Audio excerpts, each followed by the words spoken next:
రాధా, ఏమండి పిలిచారు? ఈరోజు మన ఇంటికి అతిథులు వస్తున్నారు. రుచికరమైన భోజనాలు చెయ్యి. మన తోటలోని రంగయ్యకు చెప్పి తియ్యటి మాడి పళ్ళు కోసుకొని రమ్మని చెప్తాను. నువ్వు వెళ్ళు. సరేనండి. రంగయ్య, రంగయ్య, ఏమైంది అయ్య గారు పిలిచారు? ఈరోజు మా ఇంటికి అతిథులు వస్తున్నారు. తోటలోని తియ్యటి మాడి పళ్ళు కోసుకొని ఇంటికి ఎత్తుకొనిరా. సరే అయ్య గారు. నువ్వు వెళ్ళు.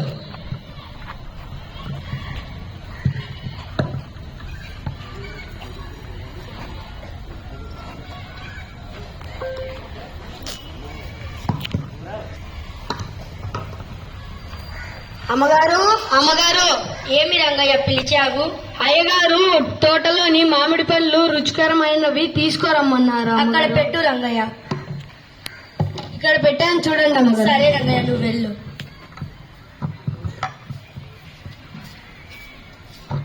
ఏమండి బాగున్నారా? బాగున్నామండి. మీరు బాగున్నారా? బాగున్నాం. ఇంట్లో అందరూ బాగున్నారా? రండి, భోజనాలు చేద్దాం.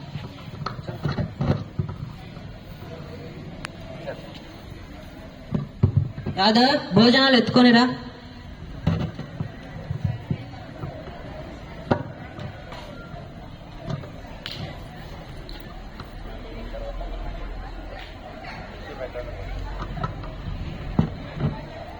మీకోసమని తోటలో నుంచి మాడి పళ్ళు తీసుకొని వచ్చాను. ఆగండి, తిందురు. రాధా, మాడి పళ్ళు ఎత్తుకొనిరా.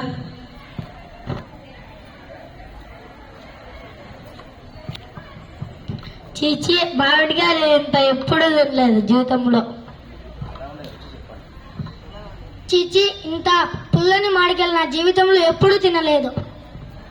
చిచ్చి, ఇంత పుల్లని మామిడికాయలు నా జీవితంలో ఎప్పుడు తినలేదు. అవునా? ఇంకొన్ని మాడి పళ్ళు రుచి చూడండి.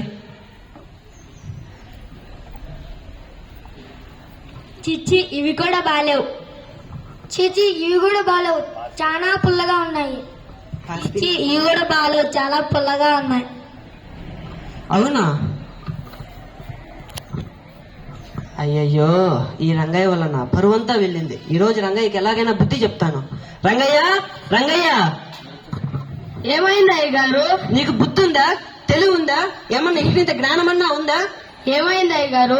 నేను ఏం చెప్పాను, ఏం చేశావు? తియ్యటి మామిడి పండ్లు తీసుకొని రమ్మంటే పుల్లటి మామిడి పండ్లు తీసుకొని వస్తున్నావా? నాకు తెలియదు అయ్య గారు, ఏవి పుల్లటి మామిడి పళ్ళో ఏవి తీయటి మామిడి పళ్ళో. ఇన్ని సంవత్సరాలుగా తోటకి కాపలా కాస్తున్నావు. ఏ ఒక్క రోజైనా గాని మామిడి పండ్లు తినలేదా? ఏవి పుల్లవో ఏవి తీయటివో తెలియడానికి. నేను మీ తోటకు కాపలా ఉన్నాను అంతే అయ్య గారు. నేను ఇంతవరకు ఒక్క రోజు కానీ ఒక్క మామిడి పండ్లు తెలియలేదు అయ్య గారు. ఏవి తీయటివో ఏవి పుల్లటివో తెలియదు అయ్య గారు. అవునా? అయ్యయ్యో, అనవసరంగా రంగయ్యని తిట్టాను. ఇంత నిజాయితీ పడిని అనవసరంగా తిట్టానే. ఎంత బాధపడింటాడో. వెళ్ళి అతన్ని క్షమాపణ అడుగుదాం. రంగయ్య, చెప్పండి అయ్య గారు. నన్ను క్షమించండి, అనవసరంగా నిన్ను తిట్టాను. ఏమీ బాధపడద్దు. ఏం పర్వాలేదు అయ్య గారు. నీకు నెలకి జీతం ఎంత ఇస్తున్నారు రంగయ్య? 5,000 ఇస్తున్నారు అయ్య గారు. అవునా రంగయ్య? అవును అయ్య గారు. నీకు 5,000 ఇస్తున్నాను కదా, నిన్ను తిట్టినందుకు ఏమీ బాధపడద్దు. అందుకు నా క్షమాపణ గాను నీకు ఇంకో 5,000 పెంచుతున్నాను. ఇప్పటి నుంచి 10,000 సంతోషంగా తీసుకో రంగయ్య. ధన్యవాదాలు అయ్య గారు.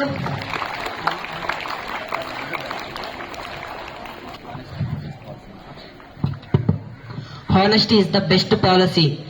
మనం నిజాయితీగా అంటే దేవుడు ఏ రూపంలో ఏదో ఒక రూపంలో మనకు ఖచ్చితంగా సహాయం చేస్తాడు. ఎలాగంటే ఈ కథలో రంగయ్యకి 5,000 జీతం పెంచినట్టే మన జీవితంలో మనం నిజాయితీగా ఉంటే దేవుడు ఖచ్చితంగా ఏదో విధంగా మనకు సహాయం చేస్తాడు. Thank you.